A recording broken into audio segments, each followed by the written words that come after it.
नमस्कार मंडळी, श्री स्वामी समर्थ. मी संध्या. माझ्या चॅनलमध्ये तुम्हा सर्वांचं खूप खूप मनापासून स्वागत करते. बघा, आता नवरात्र सुरू आहे आणि या नवरात्रात देवीला फुलोरा वाहण्याची एक पद्धत असते. आतापर्यंत आपण नवरात्रीमध्ये प्रत्येक दिवशी काय काय करायचे आहे याचे बरेचसे व्हिडिओ आपल्या चॅनलवरती आहेत. आशा करते की ते सर्व तुम्हाला उपयोगात पडत असतील आणि त्याचा तुम्हाला फायदाही होत असतील. तर बघा, नवरात्रात आपण दुर्गा देवीच्या वेगवेगळ्या रूपाचे पूजन करतो.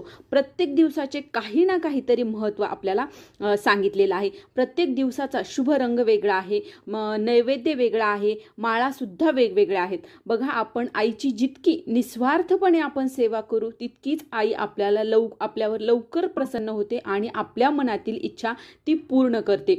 तर त्याचप्रमाणे आता आपण या व्हिडिओमध्ये हे जाणून घेणार आहोत की नवरात्रीमध्ये फुलोरा कसा करायचा. फुलोऱ्यालाच बघा काही ठिकाणी कडकण्या सुद्धा म्हटल्या जातात. तर या फुलोरा, या कडकण्या कशा करायच्या, कधी करायच्या आणि या फुलोऱ्यामध्ये आपण दागिने बनवतो आईचे. तर ते दागिन्यामध्ये कुठले कुठले दागिने, काय काय दागिने बनवायचे हे सुद्धा आज आपण या व्हिडिओमध्ये पाहणार आहोत. आणि हा फुलोरा कधी लावायचा, कसा लावायचा, कुठे लावायचा हे सुद्धा आपण या व्हिडिओमध्ये पाहणार आहोत. त्यामुळे व्हिडिओ अगदी शेवटपर्यंत पहा. आणि जर तुम्ही माझ्या चॅनलवरती नवीन असाल तर माझ्या चॅनलला सबस्क्राईब करा. तर बघा, आपल्या कुलदेवीला प्रसन्न करण्यासाठी आपल्याला 5व्या किंवा 7व्या किंवा 8व्या 9व्या माळेला आपला फुलोरा केला जातो. तर या फुलोऱ्याला खूप महत्त्व आहे.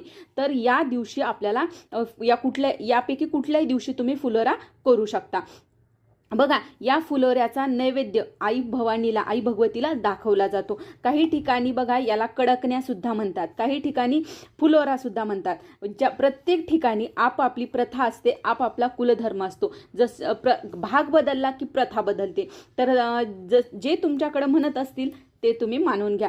तर हा फुलोरा, आमच्याकडे याला फुलोराच म्हणतात. तर हा फुलोरा आपल्याला कशाने बनवायचा आहे तर बघा, हा फुलोरा कशापासून, गव्हाच्या पिठापासून बनवतात. त्यामध्ये थोडीशी हळद आणि मीठ टाकून बनवतात. आता हा फुलोरा आपल्याला काही ठिकाणी बघा गोड बनवतात, तर काही ठिकाणी मीठ टाकतात आणि काही ठिकाणी या पुऱ्या ज्या आपण फुलोरा बनवणार आहोत त्यामध्ये मीठ न टाकता ते गूळ टाकतात. काही ठिकाणी असं म्हटलं जातं की देवीचा जो नैवेद्य दाखवायचा आहे तर त्या नैवेद्यामध्ये मिठाचा वापर करू नये असं म्हटलं जातं, म्हणून ते गूळ टाकतात. प्रत्येक भागात आपापली पद्धत असते. जसं तुमच्याकडे बनवतात तसं तुम्ही बनवू शकता. जर तुम्हाला माहीत नाहीये कसं बनवायचं तर तुम्ही याप्रमाणे बनवू शकता. तर काय करायचं आहे, गव्हाच्या पिठामध्ये थोडीशी हळद, मीठ आणि तेल टाकायचं आहे. तेलाचं किंवा तुपाचं आपल्याला मोहन टाकायचं आहे आणि या पिठाचा घट्ट गोळा बनवून घ्यायचा आहे आणि त्यापासून आपल्याला पुऱ्या बनवायच्या आहेत. पुऱ्या म्हणजे फुगलेल्या पुऱ्या नाही बनवायच्या, पापडासारख्या कडक आपल्याला पुऱ्या बनवायच्या असतात. तर या पुऱ्या बनवायच्या आणि त्याचबरोबर आपल्याला देवीचे दागिने सुद्धा बनवायचे असतात. आता यामध्ये कोणकोणचे दागिने बनवायचे तर यामध्ये आपण देवीला जोडवी बनवू शकतो, वेणी, कुंकुवाचे बगवे, ज्याला करंडे म्हणतो, छोटे छोटे 2 करंडे बनवायचे, एक हळदीचं आणि एक कुंकुवाचं, असे 2 करंडे बनवायचे. त्यानंतर वेणी बनवायची, नंतर फणी म्हणजे आपण ज्याला कंगवा म्हणतो, पहिले फणी म्हणायचे. वेणी, फणी, पान, विड्याचं जे पान असतं त्या प्रकारे शेपमध्ये आपल्याला बनवायचं आहे. या व्यतिरिक्त जे तुम्हाला बनवता येतील ते दागिने सुद्धा तुम्ही देवी आईला बनवू शकता. व हे सर्व साहित्य आपल्याला तेलामध्ये तळून घ्यायचं आहे. आणि सप्तमीला किंवा अष्टमी, नवमी ज्या दिवशी तुम्हाला शक्य होईल त्या दिवशी हे जे सर्व साहित्य आहे हे आपल्याला माळेसारखं आपल्याला दोऱ्यात ओवून घ्यायचं आहे आणि घटाच्या वरती जिथे आपण माळ लावतो दररोज तिथे आपल्याला हे म्हणजे बांधून द्यायचं आहे.